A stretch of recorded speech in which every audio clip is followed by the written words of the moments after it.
Sagna ak bu ki nga xam ne moo di Abass Fall naka démb des na ko daal di faram-fàcce si nu mu gën a yaatu waaye itam convoi bi nga xam ne itam moom leen daal di arrêté attaqué fa nga xam ne itam mooy zaanu ko Parcelles Assainies mu nekkoon li nga xam ne moo di convoi bu ki nga xam ne moo di Bassirou Diomaye Faye des na ko daal di yaatu si nu mu gën a yaatu président Macky Sall mi ngi si benn pression bu extrême jëmale si li nga xam ne moo di haute cour bu CEDEAO nag métti na ko li nga xam ne moo di benn ko pression ndax mu daal di gaaw organiser li nga xam ne moo di élection yi fii si Sénégal exactement dem Arfan li nga doon développé dafa amoon solo par rapport ak Cour suprême par rapport décharge bi nga xam ne war na ko daal di war a mën a amal par rapport ak lu daal di ñeel li nga xam ne moo di décret bi nga xam ne itam mu daal di jógee fa nga xam ne itam mooy zaanuk assemblée nationale di si daal di ñëw si lu mu gën yaatu ak ay leeral yu gën a vaste par rapport ak boobu li nga xam ne moo di décret di leen daal di ñëw itam lu daal di ñeel si li nga xam ne moo di Ousmane Sonko depuis la prison message bi nga xam ne itam def na ko Pape Alé Niang daal ñu koy li nga xam ne moo di eggee par rapport ak li nga xam ne moo di ces reports d'élection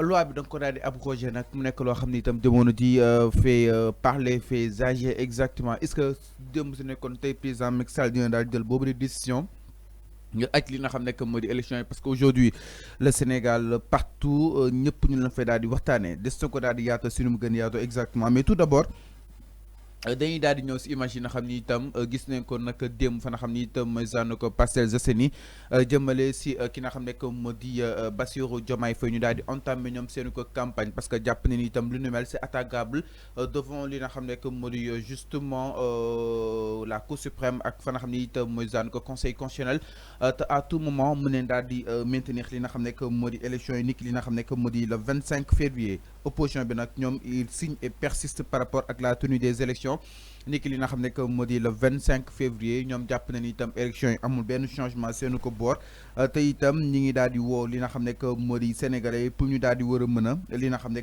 moo di wéyal seenu ko campagne démb nag kenn la si ñoom benn par rapport ak campagne conjointe digganteeg Mamadou Aliou Dia bu li nga xam ne moo di PUR ak li nga xam ne moo di Bassirou Diomaye Faye bu li nga xam ne moo di coalition Diomaye 2024 ak li nga xam ne moo di coalition Ousmane Sonko ñoom nag dem dañoo daal di li nga xam ne moo di arrêté ñenn seen ay ñooñ Arfam alors tout d'abord par rapport ak li nga xam ne moo di mbir mi le pourquoi nga jàpp ni opposition bi jàpp ba tey ni élection yi day am au soir wala kon sax day am li nga xam ne moo di au soir du 25 février 2024. xam nga sëñ Fallou donc maa ngi pour commencer rafetlu question bi parce que dama jàpp ni ci lu simple laa ko teg sëñ Fallou dama jàpp ni que élection yi conseil constitutionnel et la constitution ñoom kese ñooy gérer élection yi les élections se reposent sur la constitution et le conseil constitutionnel c'est pas l'Assemblée nationale man loolu laa gëm loolu constitution moo ko wax du Assemblée nationale mooy reporter élection Assemblée nationale géré wul élection encore une fois le président de la République géré wul élection encore une fois donc man gisuma ni Assemblée nationale mooy toxal élection wala président mooy génnee décret pour toxal élection alors que ñaari ñooñu géré wuñu élection c'est la constitution du Sénégal moo koy gérer et le conseil constitutionnel donc boo leen ma nee ni que décret boobu c'est un décret valable mais man je dis non l'Assemblée nationale lu mu def keroog ci Assemblée nationale c'est pas valable mënoo jiiñ nit ci corruption ba pare nga ne Assemblée nationale moo koy setal mënoo jiiñ magistrat ci corruption ba pare nga ne Assemblée nationale nga koy yóbbu mais député yi ñu ne ñoo ko saisir. non même député yi bu ñu ko saisir nit moo tuumal nit rek. fu mu mbaxane doone benn lañ koy yóbbu. loolu mooy c'est-à-dire que un pays réglementé un pays où des droits où les libertés où les lois priment pays boobu noonu lay doxee dans une république dafa am ce qu'on appelle constitution et des lois et des règlements donc boo jiiñee nit dara. da nga koy yóbbu fu mu mbaxane doone benn doo ko yóbbu Assemblée nationale Assemblée nationale nekku fii pour seetal ay nit ci wàllum corruption wala yow yaa def lii wala yow yaa def nii bépp tuuma bu ñu teg ci der nit dañu ne justice moo koy leeral moo tax tey ma jàpp ni tey élection bi waruñu ko reporter amuñu benn base logique bu ñu mën a tax sukkandikoo pour reporter élection yi c'est ça la réalité et la véracité des choses élection kenn du ko reporter ci ay caaxaan encore une fois du bour, on n'est pas dans un royaume. Amuñu bour au Sénégal. Bour moo mën a toog ne man dam fii toog ba heure bu ma neex ma quitté wala man maay xool ban anam laay organiser élection te man maay tànn kan moo may wuutu. donc continuer dem ay répercussions sur d'autres présidents. Mais bien sûr inchallah moo tax ma ne la sëñ bi c'est un précédent dangereux que Macky Sall a créé dans ce pays et Assemblée nationale ont créé dans ce pays c'est un précédent dangereux benn nit mën nañ falwaat ci diggante bi mu defaat la même chose dans ce cas day ne jurisprudence Macky Sall alors que loolu la ñu dul nangu les Sénégalais vont pas accepter cela parce que on est dans un royaume, on n'est pas dans un royaume, autant pour moi on est dans une république. Comment ça se fait que chaque fois bu fekkee mënuñu jàllale seen idée dañuy andi gendarmerie wala policier boobu ba kañ? Comment on peut pas vivre dans un pays pareil comme ça toujours? Chaque fois police, chaque fois gendarmerie. Xoolal lu xewoon keroog Assemblée nationale même si c'est pas la première fois mais dafa ñaaw ci ay élection ci ay députés yi nekk Assemblée nationale ñiy def seen magu yi pour voter benn loi bu valable bu méngool ak suñu doxalin constitution ñu ne dañ fay andi ay gendarmerie pour mu semer la terreur. La gendarmerie a fait irruption au niveau de l'hémicycle pour semer la terreur. C'est ça la réalité. Évacuer des députés comme ça, comme des bons à rien, comme des vauriens. Comment des gendarmes peuvent faire une irruption au niveau de l'Assemblée nationale et évacuer des députés? Yo xamantene fofu moy sen beureubu liggéey kay ñu leen di dakk comme ay xaj. Ñu leen di dakk comme ay xaj. Mais lolu vous continuez de dire que pays droit là, pays démocratie là. Mais ils ont mis à nu cette démocratie là. Ils ont mis à nu cette démocratie là. Il n'y a pas de démocratie. Man ben bu ma wax ay démocratie mo am Sénégal. Lu ñuy gis ni c'est pas un pays démocratique. Alors ñu gisoon ni Arfan chaque président da nga doon deltu ginnaaw. Ablaye Wade mais Ablaye Wade lool mu bëggoon jàllale mais dafa deltu ginnaaw dagguma la excusez-moi sëñ bi parce que yow yaa junj fu am solo en 2011 en 2011 Ablaye bu mu bëggoon dugal la loi donc le quart bloquant là à l'Assemblée nationale mais tout le monde a refusé et y compris lui Macky Sall quand il était opposant te amoon na fa majorité te Ablaye amoon na majorité mécanique au niveau de cette Assemblée nationale là.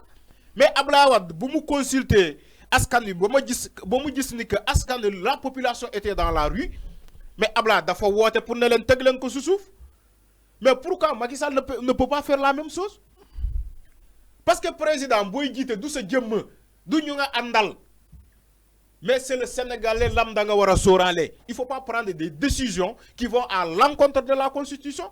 Quand Ablaye a voulu insister avec la loi Sada Ndiaye, mu gis ni que des gens mouraient, ne serait-ce que pour révolter de cette quart bloquant là, mais Ablaye a revenu sur sa décision, a dit non, teg leen ko suuf. Parce que Ablaye dafa mës a gëm ni que il faut pas marcher sur des cadavres pour aller au palais, il faut pas marcher sur des cadavres pour se maintenir au pouvoir, il faut pas trahir le pays pour se maintenir au pouvoir. Il ne faut pas, comment adresse, jalkati la Constitution pour se maintenir au pouvoir. Changer des lois comme tu veux. Comment dans une république on peut changer des lois comme on veut?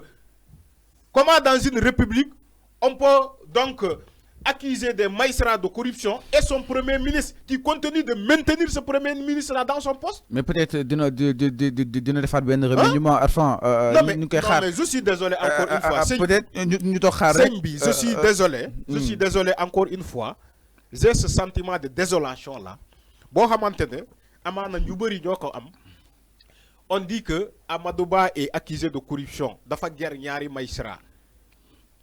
Karim Wade moo njëkk ne Amadou Ba moo nekkoon si ginnaaw Amadou Ba moo nekk si ginnaaw le recours que a fait Thierno Alassane Sall moom Karim Wade moo ko njëkk a wax ni Amadou Ba était derrière ce recours là fait par Thierno Alassane Sall moom moo ko wax ñu revenir encore dans la foulée ñu ne encore ce même Amadou Ba là moo ger deux magistrats ces magistrats là ont été corrompus ñoom ñoo ko wax. Et ce même Amadou Bala a signé ce décret, a contre-signé ce décret-là pour nous valable à l'Assemblée nationale. C'est ça le pays cohérent. C'est ça gouverner un pays. Mais l'autre est gouverner un pays. On dit des choses incohérentes. Et on pose des faits incohérents. Mais c'est ça un pays. L'autre est une démocratie.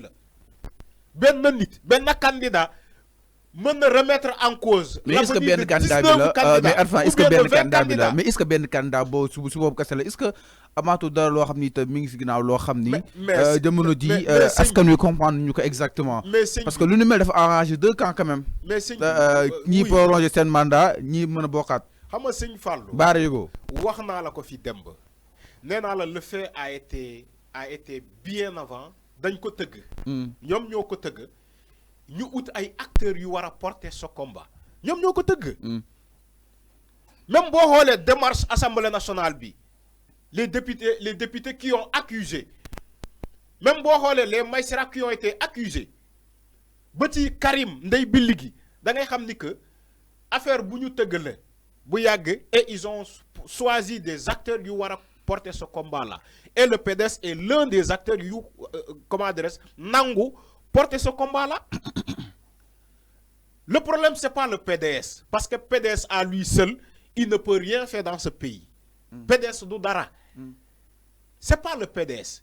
Le PDS n'a pas de décisions à prendre parce qu'ils ne sont pas majoritaires à l'Assemblée nationale. Mais de l'enti jappelé donon badjan mais donon badjan président Macky Sall appuyé na len jappelé na len ci walu nonu donon am nijaay Assemblée nationale mi président. Bo ma déglo on parle de la même chose. Dama né donon am nijaay. Le PDS à lui seul n'est pas majoritaire à l'Assemblée nationale. Donc kon PDS mënul jël ndogol à l'Assemblée nationale. PDS mënul reporter des élections parce que amul makama bobu, amul légitimité bobu, amul comme adresse majorité bobu à l'Assemblée nationale. Moi, PDS, c'est un acteur principal pour accepter ce deal-là. Pour accepter porter ce combat-là. C'est-à-dire que ce combat, boy te casting, comme si c'est comme casting. Boy te casting, faut nga am des acteurs yu nangu jouer des rôles prépondérants dans ce casting-là. Tel le PDS, c'est l'un des acteurs fondamentaux. Donc, yo xamantene ñom ñoo nangu porter ce combat-là.